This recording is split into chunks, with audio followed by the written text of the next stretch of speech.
Hello everyone, my name is Karanish Pillay and today I'll be presenting my high level procurement strategy for the Minjarrabah Futures Program, a Queensland government initiative that aims to deliver sustainable regional development, diversify tourism and empower the Quandamooka people through inclusive economic participation. This presentation provides an overview of my written strategy, focusing on the project context, procurement objectives, strategic environment, contracting approach evaluation methods, performance and risk management, stakeholder engagement, and overarching legal and governance frameworks. My goal is to show how a transparent, ethically governed, and culturally aligned procurement strategy can drive long-term value for money while supporting community development and sustainability outcomes on North Stradbroke Island.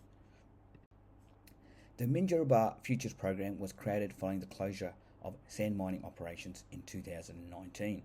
Its purpose is to guide the island's transition from extractive industry towards a sustainable community-led economy that celebrates Quandamooka culture and heritage.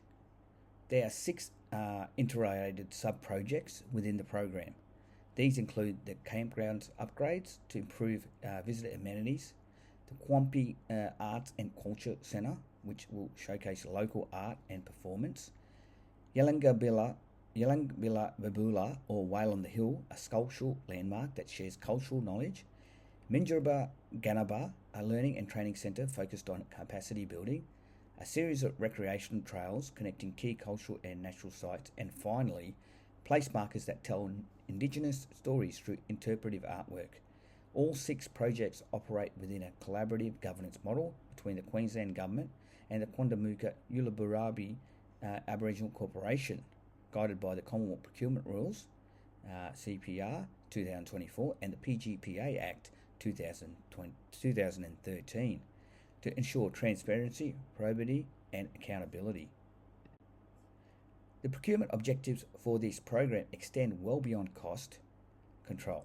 They focus on balancing economic, cultural, and environmental outcomes to achieve sustainable long-term value. There are 5 objectives. First, to deliver value for money through competitive and transparent processes. Second, to maximise Indigenous participation, ensuring Quandamooka businesses and workers directly benefit from construction and supply opportunities. Third, to protect and express cultural authenticity in design and delivery, ensuring each asset reflects Quandamooka identity.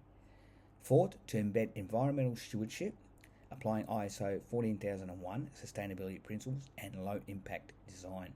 And finally, to achieve timely, high quality delivery through well-defined contract packaging, quality controls, and schedule alignment. Together, these objectives integrate the traditional project management triangle of cost, time, and quality with modern social value and sustainability imperatives. A strategic assessment of the project environment was conducted using the PESTEL framework.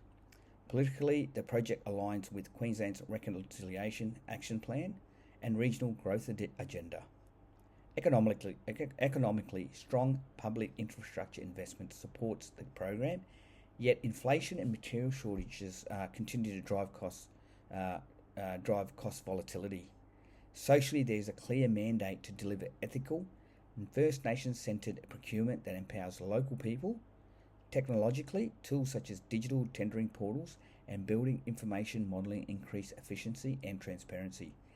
Legally and environmentally, development approvals under the Environmental Protection Act 1994 demand low-impact design, biodiversity protection, and cultural heritage preservation. The Department of Tourism and Sport has significant project experience, but partnering with QYAC ensures cultural governance and shared decision-making. Market analysis indicates strong competition among mid-tier contractors, but fewer specialists for art installations, confirming the need for relationship-based contracting. The procurement approach was designed to integrate cultural sensitivity with cost efficiency. The package breakdown structure group works into 5 streams: civil works, landscaping, building construction, cultural design, and mechanical electrical services.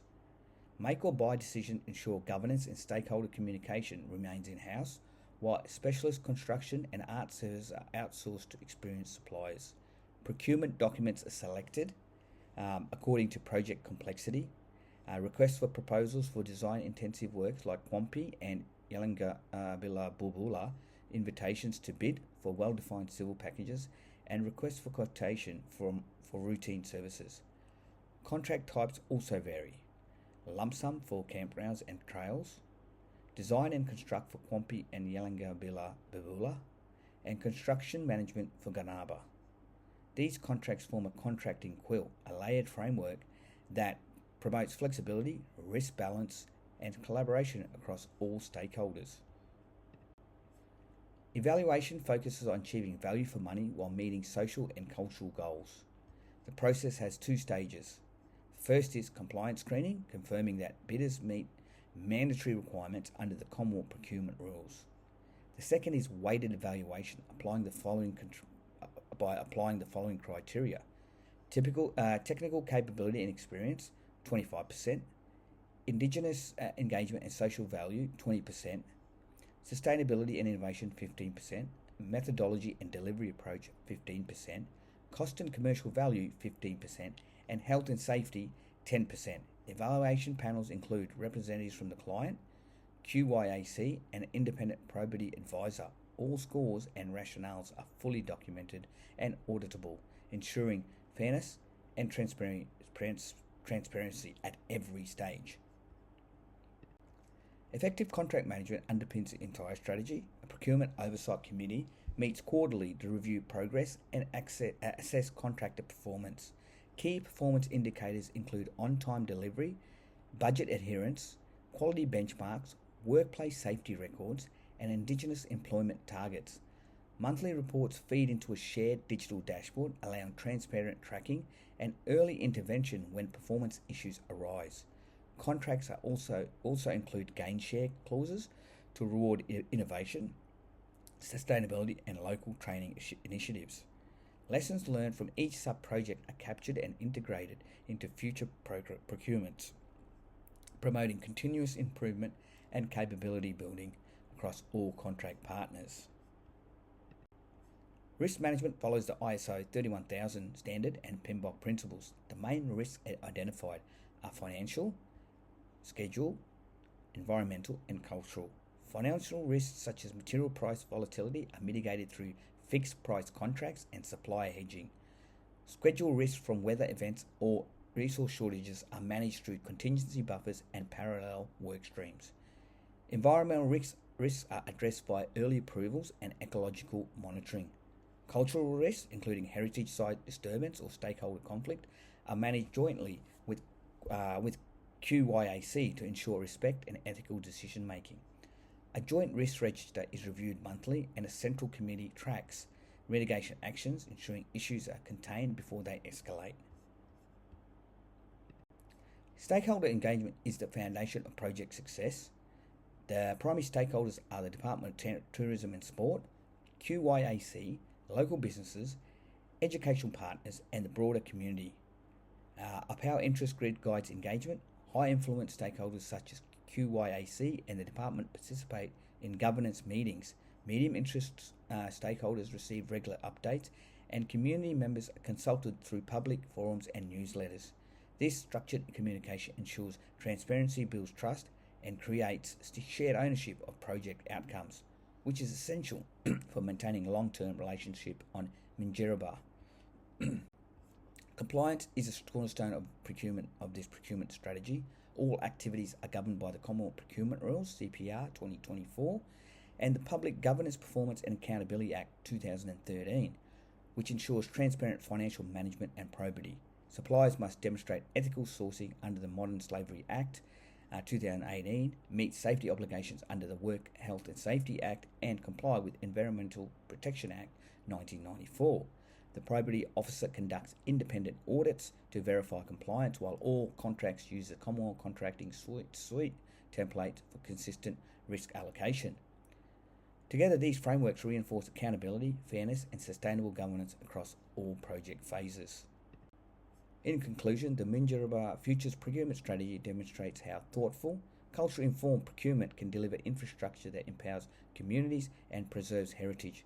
By integrating the PMBOK framework with government policy, this strategy ensures alignment between economic value, social equity, and environmental protection. It proves that procurement is simply not an administrative function. It is a catalyst for transformation, reconciliation, and sustainability. Thank you for your time and attention. I welcome any questions about how this strategy can be implemented or scaled for future First Nations projects.